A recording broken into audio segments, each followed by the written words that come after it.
काश्मीर येथे झालेल्या दहशतवादी हल्ल्याच्या निषेधार्थ काल ठाणे शहरामध्ये माजी खासदार राजन विचारे यांच्या नेतृत्वाखाली आंदोलन करण्यात आलं. जांभळी नाका चिंतामणी चौक येथे शहीदांना श्रद्धांजली अर्पण करण्यात आली.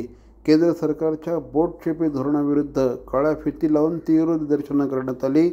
शिवसेना ठाणे जिल्हाप्रमुख केदार दिघे यांच्या नेतृत्वाखाली मोदी सरकारच्या विरोधात जोरदार घोषणाबाजी यावेळेस करण्यात आली. या आंदोलनाला ठाणे शहर प्रमुख प्रदीप शिंदे, माजी नगरसेवक संजय तरे, माजी नगरसेवक संजय दळवी, सुनील पाटील, वसंत गव्हाळे, महिला आघाडीच्या रेखा खोपकर आदी उपस्थित होते. दिवसामध्ये 9 जवान जर का डोडा या जिल्ह्यामध्ये शहीद होतात हे या देशाचं दुर्दैव आहे.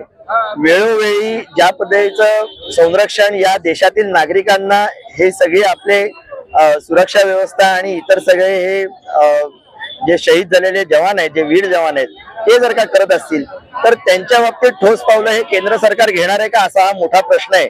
अनेक जर का उपाययोजना तुम्ही आणताय, जम्मू काश्मीरमध्ये नवीन नवीन लॉ इम्प्लिमेंट करताय, पण हे सगळं केंद्र शासनाने केल्यानंतर जर का असे घुसपेट येत असतील आणि आपल्या जवानांना जर का ठार मारण्याचा प्रयत्न करत असतील, असे भ्याड हल्ले करत असतील, तर त्याचा विरोध आम्ही इकडे करतोय.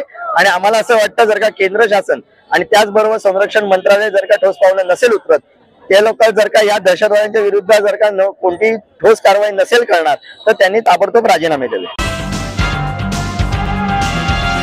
C.P. Goenka International School, nurturing talent at young age for scholastics, sports and performing arts in global perspective.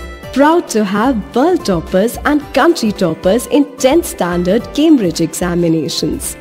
Ranked the best emerging school by the Times of India for personality over percentage. C.P. Goenka is the intelligent choice.